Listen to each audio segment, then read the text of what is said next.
안녕하십니까. 홍익인간 세상을 꿈꾸는 홍익나라입니다. 오늘 말씀드릴 제목은 윤 대통령의 국정동력 회복 위해 지지기반 확대, 균형적 인사 쇄신, 남녀 세대 소득 지역별 상생의 국정이 절실이라는 제목입니다. 현재 윤 대통령 취임 100일이 지나지 않았는데 국정 운영 지지율이 20% 초반대까지 추락했습니다. 8월 10일 현재 문교부 장관이 사퇴하고 여당의 비상대책위원회가 확정돼서 출범된 상황입니다. 이러한 여건에서 향후 대통령의 국정 동력 회복 방향을 잡기 위한 여러 가지 원인에 대한 진단이 중요하다고 생각합니다. 본 발표자는 관련된 자료를 기초로 해서 5가지의 국정 운영 지지 추락 원인을 정리해 봤습니다. 첫 번째가 현 대통령의 지지 기반 취약, 국정 비전 정책의 혼선, 국민 눈높이에 떨어진 불공정 인사, 몸살이는 대통령실 참모, 대통령 본인 리스크, 이렇게 5가지로 요약을 해서 지지가 국정운영 지지가 하락된 원인을 대별해 볼 수 있겠습니다. 현재 대통령 지지 기반이 취약한 상황은 2030 세대와 중도층 연대를 통해서 선거 연합이 됐고, 그 선거 연합을 바탕으로 해서 지금 대통령이 당선이 됐다고 볼 수 있는데, 현재 대통령 국정운영 지지율이 이렇게 추락한 배경의 첫 번째 원인으로서는 2030을 비롯한 보수층의 이탈, 안철수 세력 중심의 중도층 동맹이 지금 현재 아주 느슨한 상태로 연대하고 있는 정도의 불가기 때문으로 볼 수 있습니다. 그래서 이 윤 대통령이 정권 지지 기반이라고 할 수 있는 보수층, 중도층에 대한 연대 강화가 필요하다, 이렇게 말씀을 드릴 수 있겠습니다. 두 번째, 국정 비전 정책의 혼선인데요. 지금 인수위 과정을 통해서 대통령의 국정과제가 지금 추진되고 있을 것인데, 그 추진 이후에 뚜렷한 국정 비전을 국민 앞에 설득이라든지 이 공감, 또 공론화 과정 없이 정책의 추진 과정에서 굉장한 혼란을 지금 가져왔습니다. 세 번째, 인사 측면의 원인인데요. 현재 대통령은 검찰 편향, 특정 대학 편향, 지역 편향, 개인 연구 편향, 이런 등등의 국민 눈높이에 안 맞는 인사로 인해서 지지율이 상당히 떨어진 것으로도 판단이 되고 있습니다.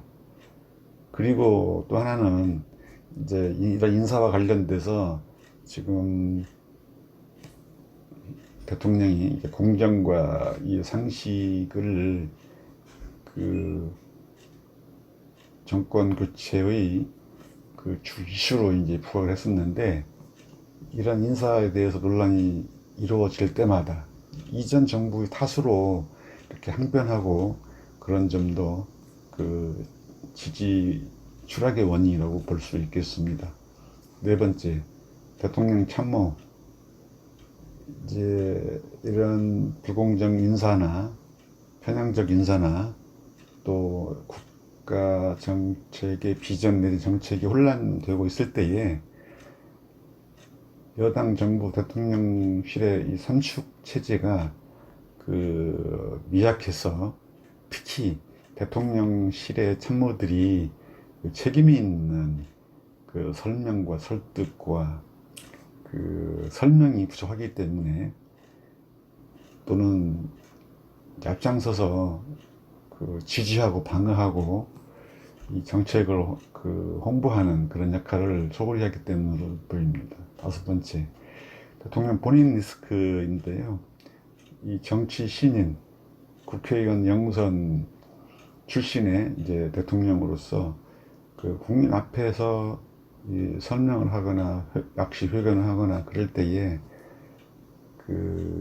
국민 입장을 제대로 이제 수용하지 못하고 막 사적 감정을 표출한다든지 또 덜 성숙된 정책이나 설익은 그런 내용을 이제 공개함으로써 문제, 물론 영부인의 문제가 있습니다만 기본적으로 대통령 본인의 리스크가 이제 대통령의 국정 운영 지지가 추락된 원인으로 이제 대별해 볼 수 있겠습니다. 이제 이와 같은 이제 윤 대통령 국정 운영 동력이 또 국정 지지가 추락된 이제 원인을 살펴봤습니다만 이에 대한 국정 동력 회복을 위한 이제 해법이 절실한 상황입니다.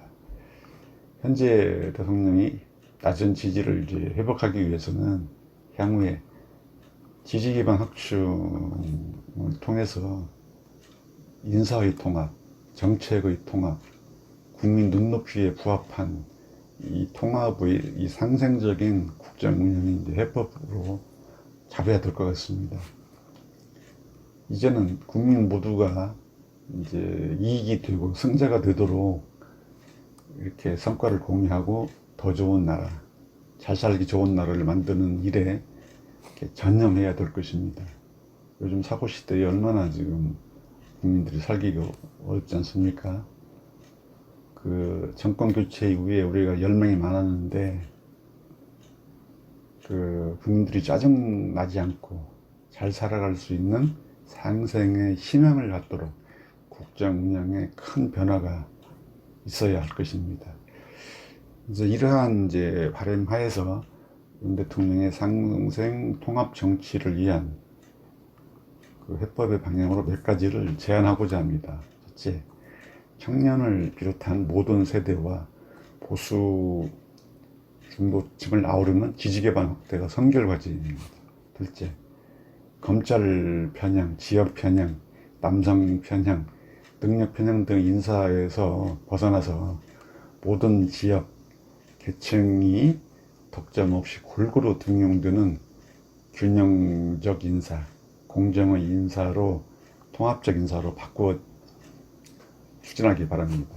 셋째, 정책의 추진 시 당사자와 관계자가 공감하고 수용 가능한 정책 의사 결정 추진을 통해서 남녀, 세대, 직업, 소득, 지역별의 구분별로 모두 이익이 되도록 정책 통합의 추진이 절실하다. 넷째, 이 몸살이는 대통령실의 참모진이나 이 국무 눈높이가 부족한 이 일부 부처의 장관에 대한 추가 인사가 과감하게 이루어져야 됩니다. 이러한 인사 쇄신을 통해서 국정 동력을 회복할 수가 있을 것입니다. 다섯째, 마지막, 대통령의 국정에 대한 인식이나 태도, 국정 운영 방식을 전환해서 이 먹고 살기 힘든 사고 시대에 민생을 포함한 주요 국정과제에 대한 집중적 추진이 요청된다고 할 수 있겠습니다. 이러한 해법 방향과 관련한 홍익인간 사상 측면의 연기 시사점을 덧붙이겠습니다. 우리가 홍익인간 개념을 인간을 모두 이롭게 한다라는 새로운 정의를 할 수 있겠습니다. 이러한 정의에 의거해서 대통령을 중심으로 여당이든 야당이든 남녀, 세대, 소득, 지역, 민족 등의 구분에 의해서 각각의 몫에 비례한 정도로 행복하고 차별이 배제되는 방식으로 이 국민을 모두 이롭게 하기 위한 적용이 가능할 것입니다. 대통령을 비롯한 그 법령 제도적인 결정권자는 새 정부의 성공을 목표로 도덕적 책임감의 자각과 함께 그 인구 통계학적인 속성별로 모두 이직이 되고 모두 잘 살 수 있도록 공정한 법 집행과 제도 시행을 통해서 이 홍익인간 사상을 현대적으로 적용할 수 있는 그런 그 대안 모색이 요청된다고 말씀드릴 수 있겠습니다. 이와 같은 내용이 유익했다고 생각하시면 구독을 꾹 눌러 주십시오. 지금까지 시청해 주셔서 대단히 감사합니다.